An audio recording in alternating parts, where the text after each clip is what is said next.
from don't make it out. I know that I'm blessed. There's a few L's and millions, so turn that loss to a chance. All right, guys, welcome to the Father Alchemist. I'm super excited to have this guest with us here today. I was taking a look at her background, her resume, and just really remarkable what she has accomplished, some of the things that she's worked on. So I wouldn't be able to remember it if I tried, but I want to do it justice in introducing you. So she's an expert in event marketing and live production. She's got more than 20 years of experience. She specializes in creating unforgettable events that boost brand engagement, increase revenue, and fulfill business goals. She has increased brand visibility and significantly improved stakeholder agreement for clients such as Amazon, Virgin Galactic, and Goop. What else? High-profile collaborations with celebrities like Jane Fonda and Meryl Streep. And really, I'm excited to talk to you because of really high-level work on brand. And, I think that this entire industry that I'm in real estate is really changing, and personal brand is becoming more and more important. So anyway, Cory O'Donnell, welcome to the show. Hi, thanks for having me. Yeah, thanks for coming. So for those that have not heard of you, before we get too far into this, let everybody know where they can find you. Oh, absolutely. So my website, CoryO'Donnell.com, Okay. is probably the easiest place. Okay.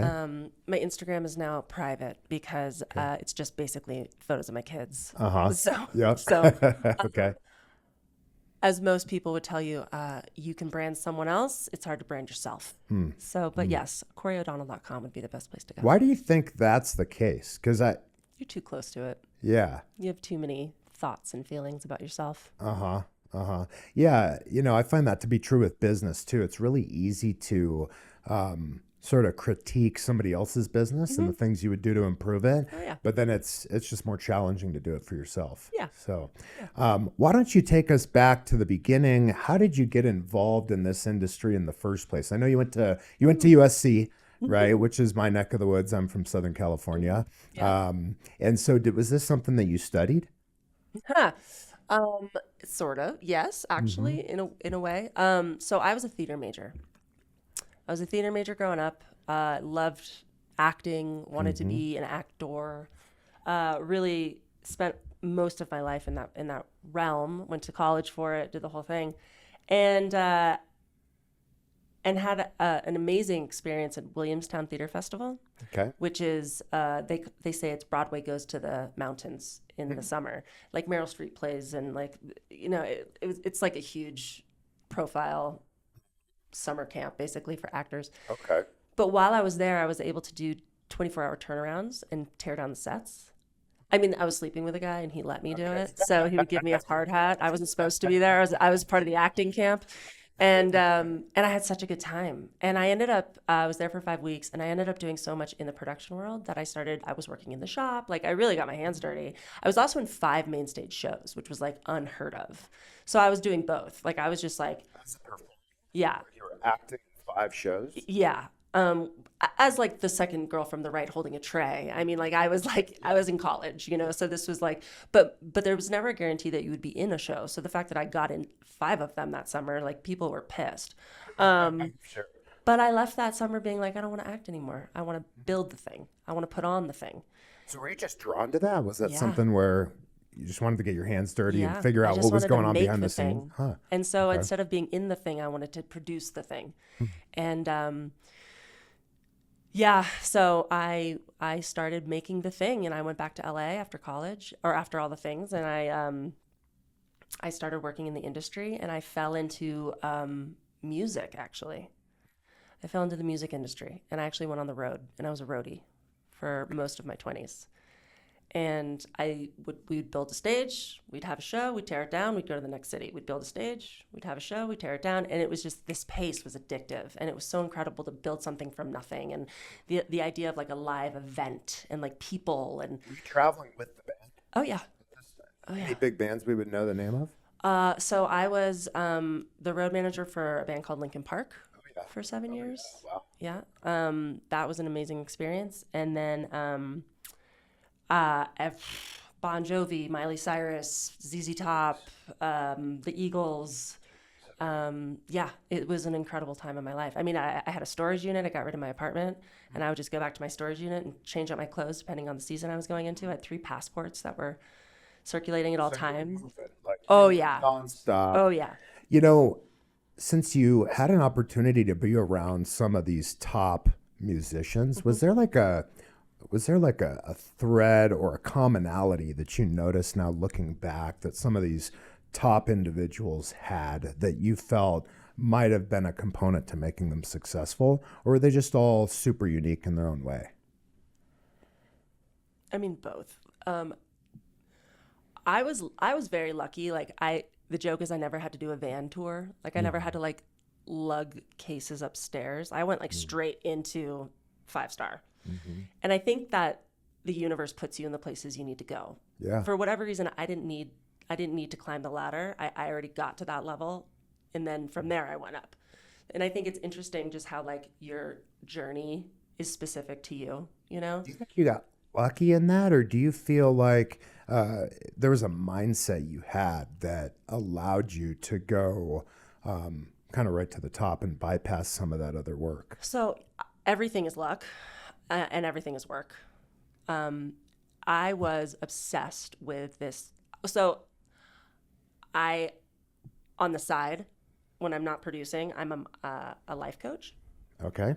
And I got really into manifestation back in my early 20s. Oh, I love this. I can't wait to talk about this. Okay. Okay. I got really into the energetics and the actual science of manifestation and how to draw things to you.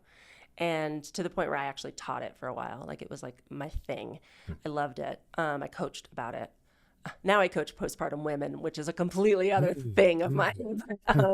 But coaching in general has always been a thing. I'm certified. I went through training. Like I'm not just, yeah. But did you hold on a second. So when did you get into the coaching? When I got off the road. So hold on. Tour production manager.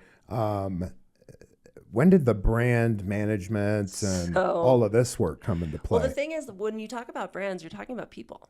And it's funny because people don't change. When you're selling something, whether it's a house or a mortgage or a candy bar, you're selling it to a human. And humans are pretty simple. Regardless of the product, you can only use so many strategies to hook them because they're only so complicated. Otherwise it goes over their head, or it's too vague, or it's too deep, or it's too, like there's a reason that pop culture exists. So you have to be creative in what you do because you can't be stale, but you only have a certain palette to work with. And what I was learning through my journey was people. And now that I really know people and I know the world so well, I love to sell things that make sense. Branding is such an interesting puzzle of like creativity meets authenticity meets humanity. And when you look at it that way. I love that. That's cool. I've never heard that said that way. So when I'm like right now, I'm pitching, I'm pitching a big, takeover in New York for a brand, for a premiere show, for a big network. And we're coming up with this idea that's going to be really exciting for the public. It's kind of a crazy idea. But with all the stats and all the information that's going on right now, the way our world is, like everything that's going on in politics, like this is something that actually would resonate. So you have to know what you're working with, and then you can act accordingly. Is this something where you're typically brought in for these ideas, or do you get placed with a team? How does that, and by the way, like being involved in anything that's artistic, a lot of people have a passion for that, but have a hard time making money at it. Oh yeah. You had a passion for it, and somehow you've managed to figure out a way to do very well with it in a niche that I think some would argue is almost impossible to get into with some of these big, brands and individuals that you're working with. Well, also it's a lot of work, and it's a lot. 20 years of doing this, there's a lot of experience. There's a reason I was able to work with celebrities because I don't care. because they're just people. Yeah. Yeah. I can work with these big brands because I don't care. They're just people. Yeah. They're great. And I think they appreciate that probably because they're so used to being sort of goo goo gaga over that when they meet somebody that's like, just treats them like another human being, Right. They tend to gravitate to that, I think. Well, also, I think there's a difference between getting the job and keeping the job, right? Like, you can, the road is such an interesting place, especially for a female. There would be 3 women and 90 guys at any given time. You had to really watch yourself. Couldn't sleep with anybody, couldn't wear certain things, had to be nice. But doesn't everybody sleep with each other when you're in that industry? Not me. That's why I stayed on the road for so long. That's why you're still employed. That's why I was still around. Yeah. But no, there's rules, So, what were you talking about? Oh, brands? Yeah. So music industry, so acting led to music. Music was just this passion of just like wanting to create something live every night. I mean, my office was 25,000 screaming fans. I remember I would go into the audience during Fleetwood Mac, and she was, when Stevie was singing Silver Springs, and I'd be at the soundboard, so you're kind of like at the best place to hear. If you ever want to go to a show and like hear the best, you sit where the sound guy is, because that's where everything's leveled and equaled. But I would turn around and I'd put my hands up and I'd like look at the back of the arena, and all of this energy is just like coming at you, and like I would get it. I'd be like, oh my God, I get it. I get why you want to be a rock star. Like, it's crazy. It's addictive for sure. And I would do it every night. It was beautiful. And I did it for years. And then I like knew, at some point, if I ever wanted to have a child or a husband or any type of, semblance of a quote normal life, I had a normal life. It just didn't look like everyone else's normal life. Yeah, sure.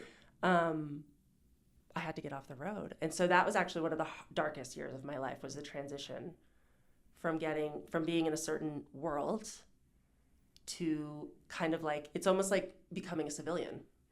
It's getting from like getting out of the army and like trying to like survive in a totally different space, Why was that so dark for you at the time? Because it was very hard, like you were so used to one, community. You were with people all day, every day. Sure. It was never quiet unless you were in a hotel room by yourself sleeping. You were on a schedule. Like we did make the joke that we were like the army. We just had more fun. Everyone fell in line. Everybody had to do their job. Sure. To the best of their ability. You had to show up sober, do your job, work hard, and then every piece came together, and at 8:00 there was a show. And if one of those links didn't work out, the whole thing would collapse. And by the way, there's 50 people in line behind you for your job.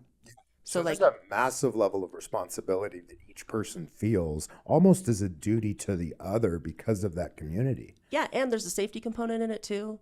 Like if you're building a stage, which I never did, I had fun like helping break it down sometimes, like pulling feeder cable and like just learning because I like getting my hands dirty. But it's a huge structure. Like it's a massive responsibility. There's been a ton of stage collapses lately. Like there's been a ton of things that have happened that have really shown the light on the fact that like there were like no boss, no rules, and like the music industry is still really young. Or is that just people being lazy or not paying attention? It's budget. It's cutting corners. It's oh God. I mean, I'll never forget. We were in Russia once with Linkin Park, and it was a lightning storm, and all the locals were putting up the stage on this like metal scaffolding, and my production manager was like, "Get off the scaffolding." And they're like, "No, we got to keep going." He's like, "Get off the scaffolding. Like, you will die. Like, get inside until the lightning stops." It's just they don't think like. So, anyway, that's a whole other conversation. But the training was do your job, do it well, or you're gone. And so there was this kind of like show up and suit up situation that really trained me to work hard. And I'd already been working hard my whole life, but like really to respect the crew that you were with and the abilities of everybody. So when you get away from that and you're in the world, you just realize, wow, like people are lazy, people are dumb, people are, like it's hard. Do you feel like there was a natural proclivity to respect other people that were part of that crew because you knew what it took to get there in the first 100%. place and how competitive it was? 100%. You had mentioned something earlier too about, you were expected to show up sober. And, I think of, you know, the music industry in general, and it's like rock stars doing drugs, right? But I guess working outside of being a rock star, I could see why that would be so important. But did they have like a high level of accountability to that? And would they do constant drug testing? Or No, it was like just that. you kind of people would know. First and foremost, the world has changed, and now it's cool to be sober. Yeah. Especially on the road. There's a lot of sobriety on the road. Yeah. And a lot of it is great. because, like, if they're not sober, they'd be dead.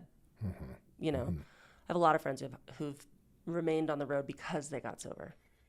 Otherwise, they'd be gone. So there's like there's like a, it's really more about when I said that comment, it's really like you can do whatever you want on your off time. It's a circus. It's like the road is like an island of misfit toys for sure. But when it's time to work, you work. So it's a very like work hard, play hard industry. I feel like that's my life. I love it. It's mine too. It's great. Yeah. So you were on the road, and then so take us to how you got engaged with the brand piece of it and started working in sort of this arena, because to me that's very different. Yeah, very different. So I actually got off the road and I had to sit on my hands, and I call it sitting on my hands because it was the only way. I was literally in my tiny little studio apartment in Venice Beach, California, and I'd sit there on my hands because I had so many air miles that at any moment I could just go to Thailand for the weekend. Oh, you're kidding. And I couldn't do that. I was like, I need to just sit still. That was part of the hard part of the year. It was like, I need to learn how to be in this world. So I got a call from a friend, an old mentor. I used to work for Spin Magazine, and she's like, I know you don't know what you want to do, like off the road yet, but my friend's hiring. She owns this production company. Just go do an interview. Like maybe you'll like it. I don't know. So I went in there, and they were a brand marketing company, and they did live experiential marketing, event Are you marketing. familiar with this industry at all? Never heard of it. Okay. There was the Honda Civic tour, and like there was an agency that came out, and I had to like deal with them, but they were really annoying, and they'd had to like place the cars on the concourse, and I didn't really like care. I didn't think about it. I was just kind of like, yeah, you guys go do your thing. That was the only kind of touch point I had, was if there was brands that would show up to concerts or festivals, of course. I did work stagecoach in Coachella, the first stagecoach. So like, yes, I understood the brand world, but like I wasn't in it. I wasn't a part of it. So is this kind of on accident almost? It was totally on accident. And at this point, had you done any exploring with manifestation? So I got off the road, and I had become, everyone's life coach on the road. I spent more time with these men than their wives. I saw them more than they saw their children. Like I was one of the only women in their lives. So that's remarkable, because when you're that close to somebody, they get to know you intimately. And if you're sleeping on a bus with them. But if they get to know you that intimately and they still hire you as a life coach, I mean, to me, that really says something about who you are on that intimate level, where they still really respected who you were and your advice. Well, I was their shoulder to cry on. I was there, I got so, and by the amount of world travel, I spent 75% of my year outside of the States for 10 years. So I got to see the world, and every day it was a festival of hundreds of thousands, or 25,000 people a night. Like I saw the world, I saw people, and I saw certain patterns evolve throughout. Wherever we went, I could tell like the world had patterns. Depending on, doesn't matter what country you were in, doesn't matter what age, there were certain things that you could start to see throughout the human experience. And it got me really interested in humans and everyone's pain and everyone's joy and the high highs and the low lows. And I would always, there was this joke I made back in the day where everyone at a concert is having a good time. Like everyone, they've paid for the sitter, they've made the journey. Like they are stoked, unless you're the drunk girl crying on her phone, out in the concourse because she's had too many vodka sodas. But like everyone else is pretty stoked, and so it was such an incredible place to be every night, where people were coming to have a good time. And so I got to like play in this like beautiful part of humanity. And so when I got off the road, I really was invested in helping people find their joy. And so I got certified as a life coach, and I started coaching people, and I got really into how to make your life what you want it to be. And at the time I was going to Agape, which is like this big church down in Southern California. It's a spiritual center. They don't call it a church, but let's call a spade a spade. It's a church. I loved it. It was amazing. I took classes there. I took manifestation classes there. I got really into this whole like energetics at that time. And that was also that hard year when I was getting off the road and transitioning and like figuring out life and where do I fit and, you know, taxes and laundry, you know, like the boring stuff. I was 30. Bon Jovi was 14, so I was 31. Okay. And I just dug deep into it, and to the point where like I knew how to draw things to me. I knew what I could control in my life, and if I wanted something, I knew how to get it. And it wasn't just, you know, the physical logistics of how to get it. You know, you apply. You're talking about like visualization. Visualization, all of the mantras, like tons of meditation, lots of journaling. You know, just there's like absolute. And this was before manifestation became so popular and like written. Like before the law of attraction, before The Secret. It just come out. Okay. Yeah. But like there was a wave of that happening. Sure. You just had to be part of that community. Now it's like accessible for everyone. Right. Also at the time I was going and doing ayahuasca a lot down in Peru.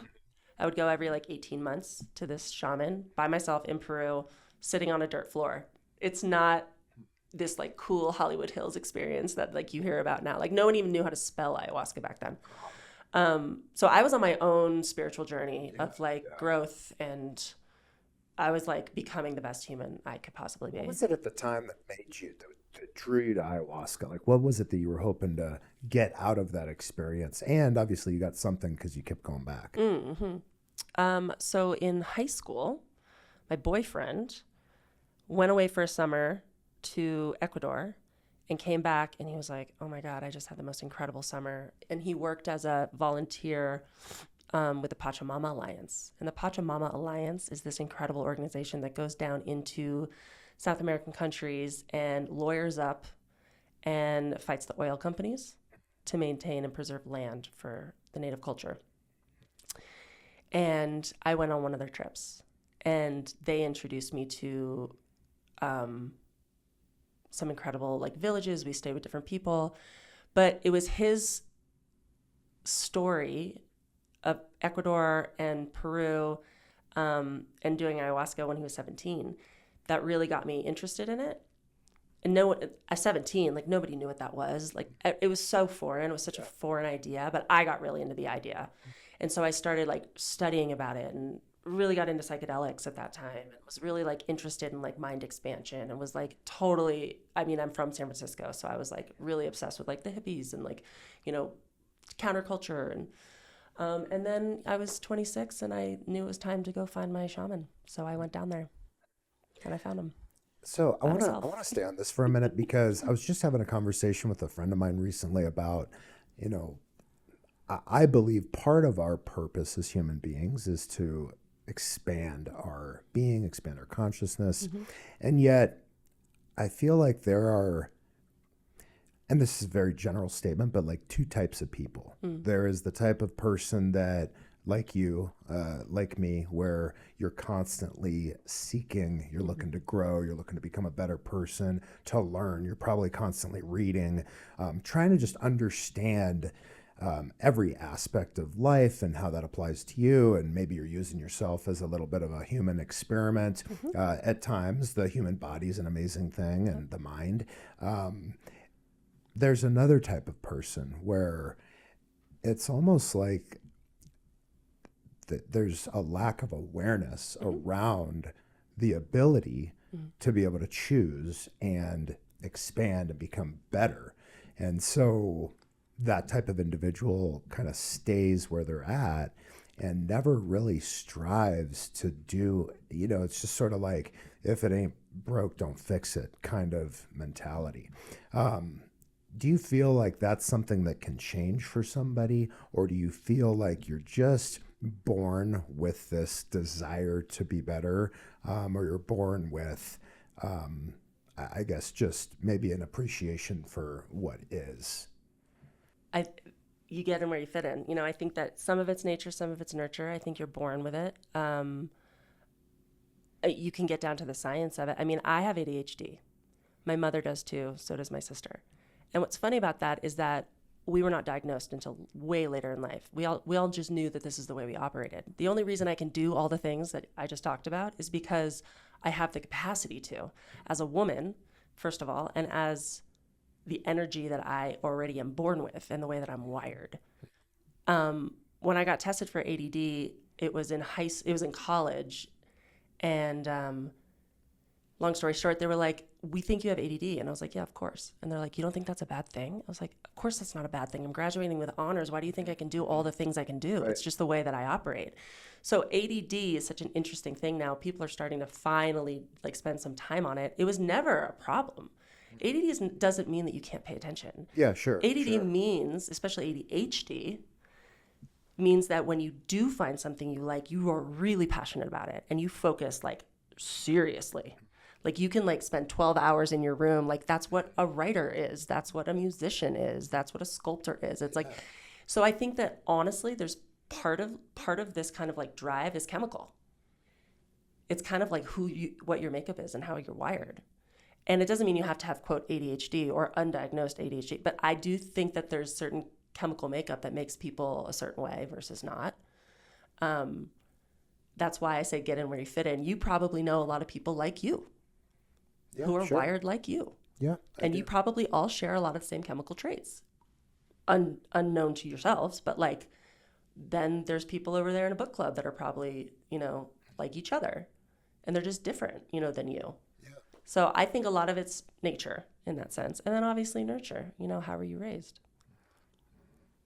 So, okay, back to the ayahuasca. Yeah. So how many experiences did you have or have you had?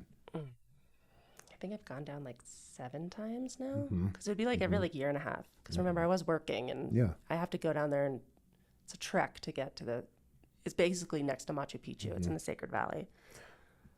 And so what did it help? I've never tried it, but is it something that gave you a spiritual connection? Oh my God, yeah. On some level? Oh my God, yeah. So if you know anything about DMT, it's a part of that. I have tried that. Okay. Yeah. So it's a certain, it's like an offshoot in a sense, but it's a psychedelic, but ayahuasca is a very different type of psychedelic. It's very, this would be a whole other podcast. But ayahuasca is a beautiful, mind-expanding and opening experience. It also comes down to the teacher and the person that's facilitating. Right now, there's it's kind of become a designer drug sort of a thing, and you hear about people doing it in apartments in different cities. Yeah, it's dumb the way that people. It's dangerous the way that people are handling it, because it could be this incredible, life expanding. I have a friend who has been sober for 25 years, and she came down with me 5 years ago, and she's still sober, but she did ayahuasca, and she came back. She lost 15 pounds. She completely turned her life around, and she's been happy in sobriety for 25 years. So she doesn't actually count that as a relapse. As a relapse, no, because that's not what it was. Because the intention behind it was so different. Yeah. She chose intentionally, and it was different than. Yeah. So yes, did she alter her mind? Yes. Was it the emotional thing that wasn't there, right? So it's just a very different. It's a tool. Use it as a tool. There are a lot of psychedelics that are known to help with addiction. Oh my God, yes. I don't know if Ibogaine is a psychedelic, or I don't know much about it. Is it? Yeah, but I hear that's amazing for alcohol, for opiates. Yeah. Oh yeah. So, okay. So let's talk about manifestation again. So you've gone through these experiences, and then when did you start to introduce the life coaching? And for those people listening, because we got a lot of entrepreneurs, a lot of people in the real estate space, a lot of people that are just by nature, they spend time on personal development and becoming better. And so what are some, you said you kind of have this formula where you can choose to manifest and create something. And I'm curious to know what that is. Like, what are some of the steps somebody could take if they really wanted to manifest something in their life? And what would you say to the person that's like, I don't know if I believe in that? Well, you believe in it because you do it every day, whether you know it or not. What you think about, you bring about. So choose your own thoughts. You said something earlier about choice. You get to choose to like be a certain type of person or whatnot. You're choosing all the time. You just don't know it. So this is really more about becoming very aware of yourself, your thoughts, the way you think. I call it you become a mental ninja. We live our lives completely passively. We just take for granted that we get up, we decide what we want to eat for breakfast, we decide to go to work. Like, we're just in this mode, right? But we're actually choosing those things. So what if you could actually take yourself out of this passivity, put yourself in the driver's seat, and start to choose every single thing you want to do with intention? Like, that is a huge difference. Oh, massive. And so when you start to get very aware that you are in control of your choices, then you start to understand that you are in control of your thoughts. And then those thoughts bring about certain intentions. And then that brings around certain actions. Like, you are in control of your life. And it's not a bumper sticker. So when you get really passionate about a thing that you want, you have to just focus on this thing. And there's a lot of science. Like, they say it takes 17 seconds of focus to manifest something. Is that right? Yes. I've heard that before. 17 seconds. You have to focus on the thing for 17 seconds, multiple times a day. But what you're doing, it's neuroplasticity, and what you're doing, and there's so much science behind it, but you are you're repeating these different visuals in your brain. So language is different for everyone, right? Like, different countries have different languages, But the one thing that we do have in common is visual, right? We all see the same thing. We all feel the same thing. We say it differently, and that's just a human thing. Take away the actual words. What you're thinking about, what you're seeing is the important part, because that's actually communication, right? And the more that you can focus on the thing that you want, let's say you want a new job. And the thing is that you're not in charge of what it looks like. You're in charge of what it feels like. So let's put it this way. I love how you said that. Yeah, absolutely. You don't know if you are going to be a banker or a doctor, but you do know that you want to show up every day to a well-lit, clean space with happy people that greet you on the way in. You want to be motivated. You want to be supported. Maybe you guys all go out to lunch together. Maybe it's a small office and there's only 10 of you. Maybe, like, you start to really get into this, like, have fun with it. What is the job that you want? Don't put a label on it yet. That's like way too down the rabbit hole. That's like too specific. That's like human stuff. The feeling of crushing the interview, the feeling of actually getting the call to be hired. Yes, absolutely. Yeah. But even more so, like, what's the Christmas party feel like? Like, what's the world you want to be a part of? What are you wearing? What kind of clothes do you need to show up to this job every day? What kind of car are you driving? Where are you living? Like, really get into like the minutia of the situation and feel it and be like, oh my God, it'd be so awesome. You can bring your dog to work, and like they have, Taco Fridays, like whatever you want, It's not even about the work itself. It's about the environment. And then it might show up as you might be a veterinarian for all you care. It doesn't matter. It's how the life is that you're living. And it checks all the boxes. So in manifestation, we talk about God a lot, right? But it could be universe, God, spirit, whatever. The energy flow that puts the puzzle pieces together. It's not up to you. The energy has a way better idea of what's going on in your life than you do. So you kind of got to release it and be like, look, I want this or something better. And then what's funny is you get this job, and within like a month, I would write down that list of like all the things and then start checking off the boxes, and you'll see you probably hit like 75% of them. There's something, guys, she just said that I want to go back to, which is not just thinking it, but feeling it. I think it's so easy to think about something that you want, but the feeling is what changes the vibration 100%. And brings you closer to it. Well, so kids aren't scared yet. Right? We are conditioned to be proper, to keep our mouth shut, to not want too much, to fear failure. by the time you're about 10 years old, you are completely socialized and conditioned in this world, which means you will play small. You will try to rise to the top because it's what everybody else is doing. 8 to 10 years old. Before that, kids play make-believe. They are the king in the castle. She is the princess. They are baking the cake. Like, they see it, they feel it, they have so much fun. They're not restricted. And so that is the amount of imagination and play that they get into, you need to get into for the thing you want. And it's so hard for us to let ourselves go there. We're embarrassed. I mean, fuck it, do it in the shower. Be alone, close your door, but like get really into it. Like to the point where like you're stoked. Like you are the race car driver. Yeah. But like a 35-year-old man never lets himself go there. Yeah, it's true. There's an amazing audio CD called Creating Sales Velocity. It's by a guy named Matthew Ferry. Mike Ferry's a big real estate coach, but Matthew Ferry kind of took a different direction.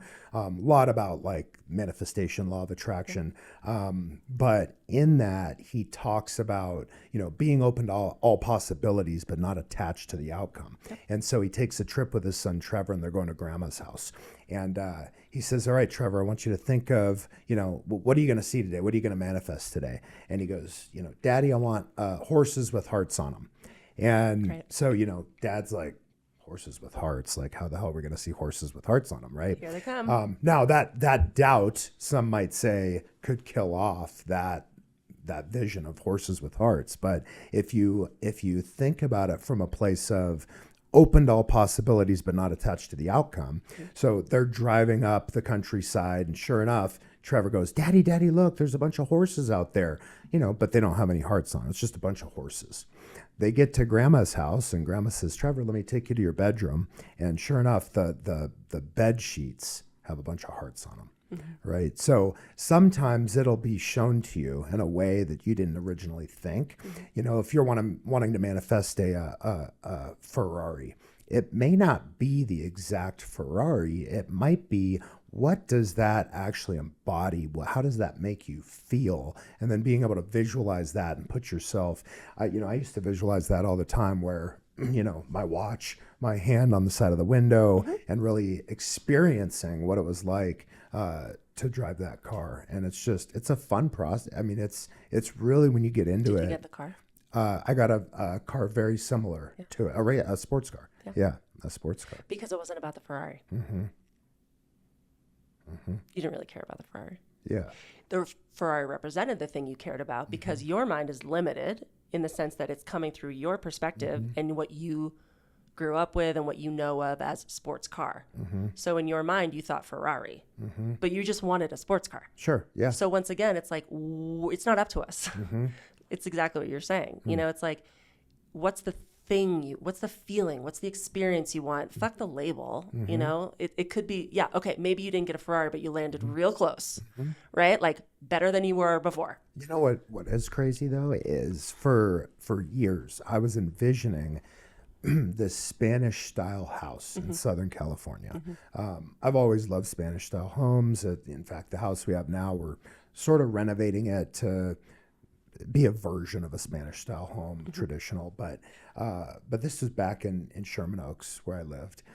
And before I owned the house, every night when I would go to bed, I would think about me driving my car, mm-hmm. going up a hill. And I didn't have like street names or anything, but I envisioned going up this steep hill, turning. The house was on the corner. It was gated, pulling into the gated house. I could see it. It was this 2-story with the red like terracotta or tile roof, wood door. And anyway, I visualized the whole thing, pulling into the garage. And I shit you not, it was like a couple years of doing this. And finally I say, you know what, I'm going to look for this house. And I saw the exact house, and I ended up buying that house. And it was like a couple months later, I'm living in the house. Not surprised at all. Yeah. Talk a little bit about, do you do vision boards at all? I used to. Uh-huh. What's your process like now? It's maintenance. Okay. It's much more maintenance than... Mm-hmm. Well, okay, so I too have real estate. I've manifested, the exact corner I wanted to live on in LA, the exact corner. I got an apartment there. Like, you get what you want. You just got to really want it, you know? My husband and I manifest my husband. Literally, like, I was ready. I'd gotten off the road. It was time. I was like, okay, it's time. I need to like have a relationship. And I got this picture. So like a vision board type thing. I got a photo. It was just off Instagram. And I put it on the backdrop of my phone. So I would see it every day. So it was in my purview. It was this really cute couple where they were on a bed and his feet were up and she was doing like airplane on him, you know, and they were very attractive. It was probably for like an underwear commercial or something, but the feeling tone of it was light and happy, and they were in love, and it was silly, and that's what I wanted in my life. I wanted like this cool, like fun, you know, experience with this partner. And so I was living in an apartment, and my bed was shoved all the way up against the wall, and I was in a studio. And I was like, okay, I need to like tell the universe that I'm ready to invite more into my life. So I pulled my bed away from the wall, put 2 nightstands, 2 lamps, like got it ready for whoever's coming because I need to create space in my life. And sure enough, I met him and we're married. That's amazing. How long have you been married now for? 7 years. 7 years. Yeah. Okay. Good. Congratulations. 2 kids. Thanks. Yeah, same. Yeah. 2 kids under 5. 6 years, 2 kids. Yeah. 1.5 and 3.5. Yeah, 1.5 and 4.5.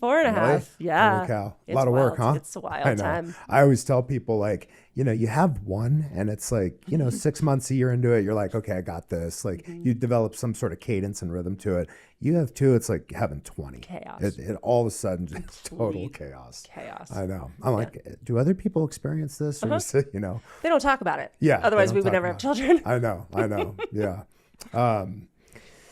Wow, that's cool. So, where do you think? I want to hop back to the brand thing for a second. Where do you think the future of business is headed? Because I feel like the traditional sense of brand, of advertising, of marketing, is really changing quickly. And I think, you know, if you look at it, business, what they really want in their brand is a conscience.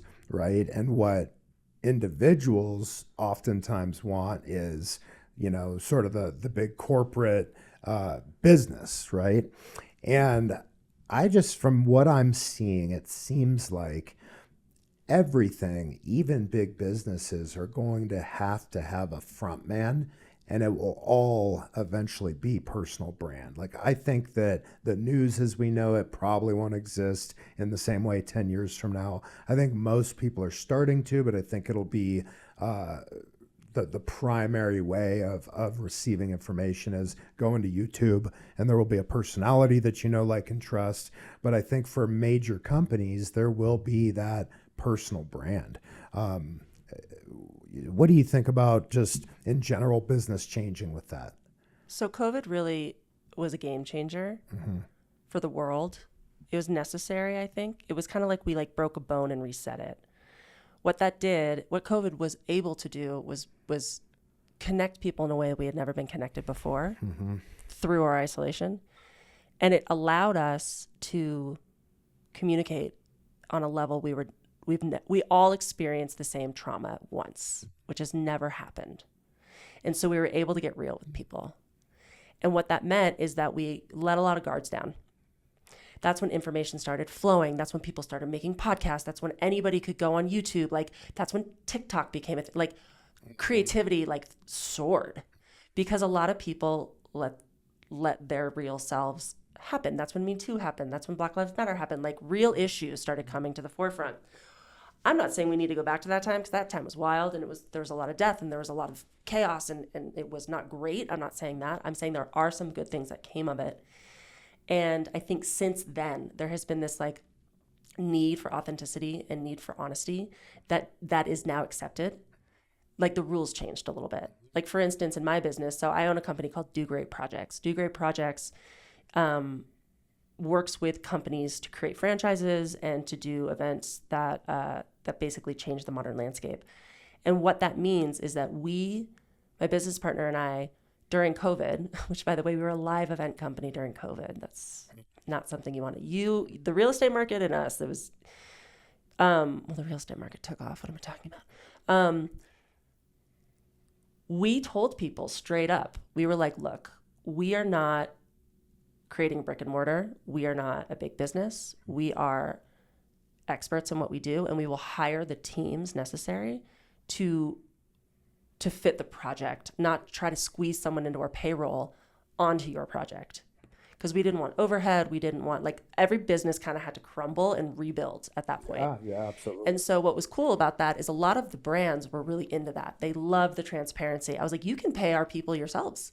I don't need to mark up. I'll just charge you a flat fee for my expertise, and then you can actually pay our team. Like, I don't care, or we can run it through us. But the amount of honesty and transparency was definitely, it was amazing. And then there were also really bigger, like Johnson & Johnson and all these other people that didn't want that. They wanted the big company. They wanted the big moniker. They wanted the structure, and it's starting to change. Like, I would say half of the companies are going with smaller shops that are much more like myself, that are much more like consulting, much more, individual people who can actually sit across a table from you and like talk to you versus, like a huge, those. There's not a face, really. There's not a face. And so it's changing because people want that transparency. They want the closeness. They want the humanity. And that's why I'm saying brands, you're dealing with people. At the end of the day, you're sitting across the table from a human, or that human is buying your thing, you're showing up to your concert, or, we're dealing with people. So I feel like people want to deal with people more now than ever before, because the big business stuff, like, people can see through it.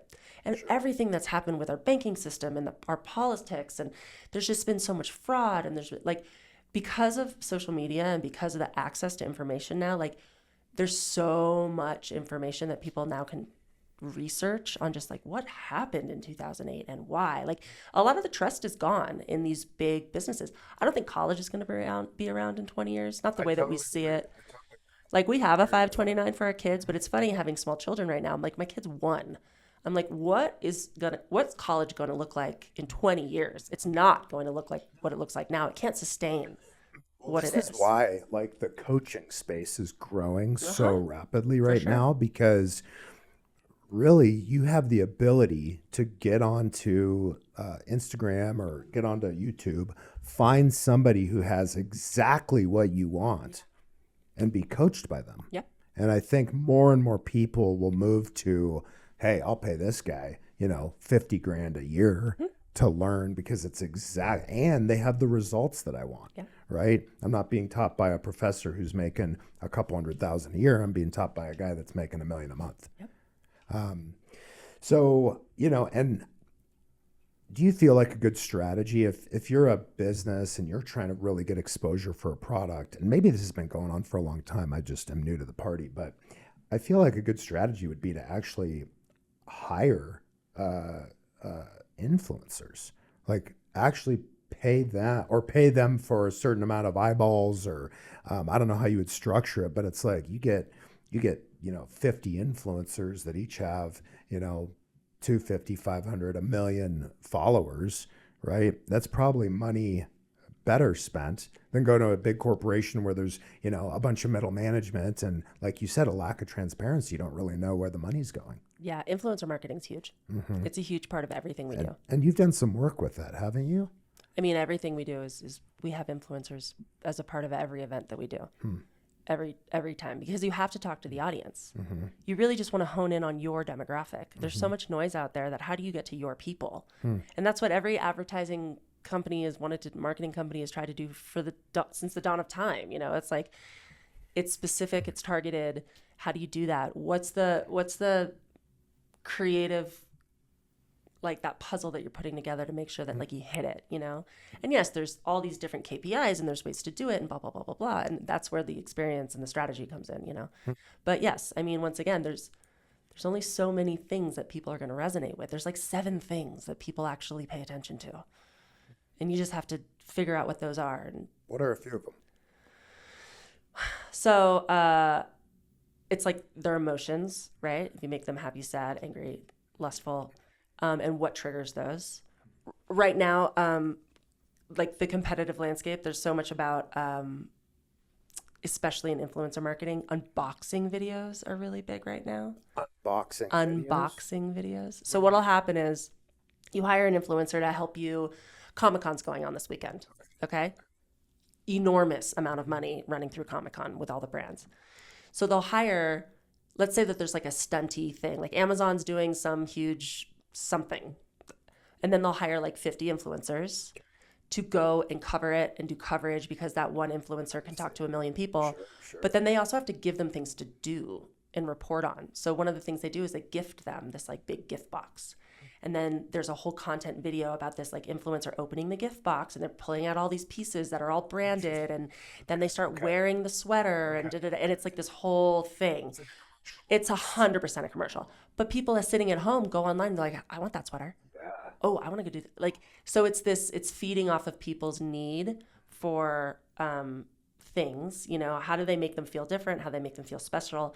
How do they make them feel like they're a part of that club? You know, especially if it's like a limited edition branded watch or something, you know, like, oh my God, I want to be one of the first 100 people, because then they get to tell their friends. And then it's all about like bragging rights and, you know, like, especially depending on the different demos, especially the Comic-Con demo.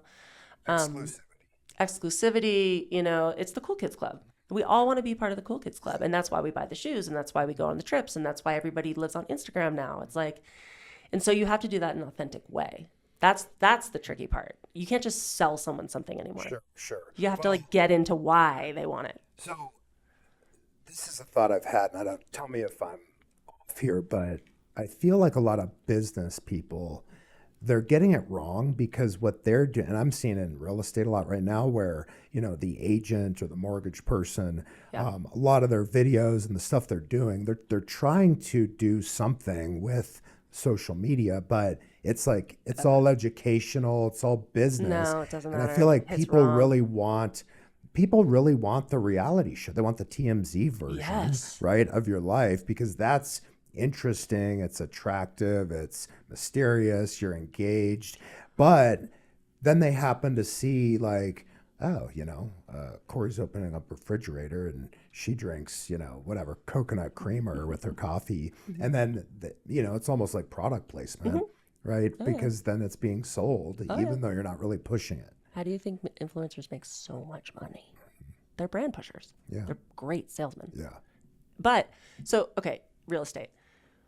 Once again, going back to people, right? So Vivi, Team Vivi. I met Vivi through my husband. I have no ties to real estate with her. Like, the reason Vivi is my realtor, and everyone I know I send to Vivi now, is because Vivi takes the time to sit with you and get to know who you are. She literally interviews you when she first meets you. She wants to know your favorite color, your favorite restaurant. She makes 300 phone calls a week, checking in on people. The woman actually cares. Vivi's going to sit with me and take me out to lunch and teach me how to make money selling my house. There's a certain level of commitment that she has to her clients. And everyone who works in her office has that. You go with that person. She's the one who brought me a lasagna when my kid was sick. I mean, like, this woman, I mean, she's an enigma. Not everyone has the time. Not everyone has the thing. But I think the difference is she's an authentic influencer versus someone who's just putting up content, throwing it out to the masses and being like, I hope people like me. Like, she doesn't do that. She actually sits with you and gets to know you. And so I think what's interesting about the real estate market, especially now, is like, kids don't want to buy houses. Like, it is becoming less and less attractive for millennials to want to buy houses because, once again, we know too much, cost too much. They're still paying off school loans. I mean, like, it's a really tricky time, I think, to, once again, you have to get into the mindset of these kids. Do you know there's a new Monopoly? There's a millennial Monopoly game now, the millennial version. They don't buy houses. They buy experiences. That's an actual game you can go buy right now. Yes. Like, the world is changing. So if I was going to become a realtor right now and I would just focus on millennials, I would have to get into the psyche of why would they even want to buy a house right now? Because it's not happening with their friends anymore. Their friends are nomads living in Rome or, you know, buying in Porto or something. Like, what is it about them that actually wants a house? Is it because their dad wanted them to have a house? Is it because, once again, you have to get into the human aspect of the why, and then you can sell anything. It's still all about relationship, right? It's just, I think the future, there will be more data automation and content. And a lot of millennials, what they're doing is they're using the internet to do a bunch of research, right? So they can educate themselves. Yeah. But ultimately, and a bunch of surveys have been done on this, but ultimately they want the professional to sit down with them and still educate them, hold their hand, guide them through the process. And now, like in the mortgage industry, you know, I mean, our industry has been attempted to be commoditized for years, right? But it's interesting because I have a lot of clients that'll be sent to me after talking to another lender or they're pre-approved somewhere else, and I'll take them through a buyer presentation. And in that buyer presentation, we're showing them how to build wealth. At least there's an element to the presentation that covers something I call the wealth accumulator. And when I get through it, I say, hey, did the other lender you spoke with, did they talk to you about this? And the answer is always no, right? And I think people appreciate, right, like that relational approach. And hey, we want to help you. Like, I don't want to just close this transaction and never talk to you again. I want to be talking to you for 10 years and you're worth more money 10 years from now than you are right now. Well, you have to really like what you do. Yeah. You have to want to sit there and actually teach this person because you actually believe in what you're talking about. Yeah. Like, it's such a, if you have the passion for what you're doing, you will be successful. Whether your videos get picked up or not, the videos you make will be successful because you're passionate. Sure. You're not following a script and you're not doing, you know, like, I think it all comes down to like, who are you talking to? Yeah. Why are you even saying this? Are you wasting your time? Are you saying it because somebody told you you have to post every day? Like, that's not going to work for you. You're never going to be successful. Like, what's your thing? Who do you want to talk to? You know, like, you might have a very small niche, but like, that's your niche because you love these people and they get you. And like, what was that book? You only need like, it's like the 1,000-person effect or something. It's like you need 100 people. I don't know. It's a really cool, I can't remember it right now. My 1-year-old, my mom brain. But basically, you're doing pretty good. Thank you. You're doing pretty good. Basically, they say like you need 100 core fans. You need 100 core fans in anything you do, whether it be being a musician, being an artist, selling houses. You need your 100 people that will like go to bat for you, that you have in your circle, and then they tell a person, and then they tell a person, and that's how it grows, right? So if you just focus on your 100, you don't need to focus on the thousands. They will come because people are your soundboard, right? And God, I wish I knew the name of this book, but it's phenomenal. But it's the philosophy. We'll find the book and we'll put it in the description. There'll be the link to it. Thank you. The philosophy has been there forever. You know, it's just like have your people, and they will be your best sales tool. But the way he breaks it down, it's like you need your 100, and like you stay really, really deep with your 100, and you just service that 100 because some will leave, some will cope. But like as long as you have 100 on your list at all times, it equals like exponentially like 20,000 or something. I think in sales in general, it's really easy to sort of have this scarcity mentality at times where, because that group of 100, some will leave and some will go. For sure. You're constantly looking for the new people, but that oftentimes can take up so much mental bandwidth and time that you kind of forget about servicing your past clients. And I mean, people in real estate and lending, they're notorious for it, right? Yeah. So it's really doubling down and focusing on the people that are in your database. We bought a house through another lender and another realtor, my first house. And then we met Vivi, and she brought her lender with her, and we moved it over to that team. And it's so funny because there was no love lost. It's just different timelines and different reasons. And there was no reason I didn't go with the first lender other than the fact that I was just like in this lane now with these people. And I think there's a lot of, we have obviously, my husband's a contractor. He owns a company called Made Right Builders in Colorado. And we're just in the construction real estate world a lot. And so there is this kind of like, wait, you didn't use me to buy your house, or oh, wait, you didn't use me to, there's this like competition, right? Yeah. And that's all bullshit because once again, you're dealing with a human, right? Like we're complicated. What's going on in my life right now? Why did I choose that? Like, don't think about yourself. Think about the person. And so I actually was at Vivi's and we had like a cool group of people together. A lot of women came over. We did kind of like a networking thing for women in Colorado. And my old lender was there and my current lender was there and they had never met. And I was like, ladies, like meet each other. You guys are both phenomenal humans. And they were like, hi. And da-da-da. Now they're friends. This one just went on her own. Da-da-da-da-da. Like magic happens because it's not about you and your little problems. Like look at the bigger. Well, that's exactly it. It's not about you. No, it's not about you. It's not about you. It's really about the other person. And if you can take yourself out of the equation and just come from a place of either compassion or really trying to understand, and also realize that it's not personal either. It's not personal. Right? Also, like I introduced a friend who was going through a really messy divorce. She was going to lose her house. She was telling me all this stuff. And I was like, wait. To your point, like, did your other lender tell you about this? Like, I feel like you're not being given the correct information. Who is your person? I didn't even spend time being who is your person. I was like, you're with the wrong person. Whoever they are, I don't care. You need to call this person. And the reason I did that is because the person that she called, the lender, Christine, I knew would sit on the phone with her for hours. Christine spends so much time, Christine Sterling, Fairway now? My friend who was going through this divorce was so shooken up and like her world was crumbling. Once again, this is a very human moment, right? This isn't about points and back end and sales. And this is about her whole life is falling apart. And now she's going to lose her house, which she just remodeled. She's in the red, like but I knew Christine would be the right person for her to talk to because Christine she's so good with women. She's so good with women.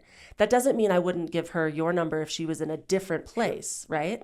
But it's like that's why word of mouth is so important because it's coming through the lens of the human that is giving the advice. So like you need to know multiple people, multiple lenders, multiple realtors to fit with that human for that reason, right? Like it's not a one size fits all thing. And she ended up switching with Christine and it all worked out and she kept her house and great experience. And she called me, she's like, thank you for introducing me to her. Cause I was like, yeah, you kind of needed like a coach at that moment, like a therapist. Guys, I don't know if you just heard what Cory said, but that was an amazing way to make an introduction and to introduce. And I think if you're an agent listening to this, don't forget that you're leading your client. Tell them what to do. You're leading them. Tell them what to do.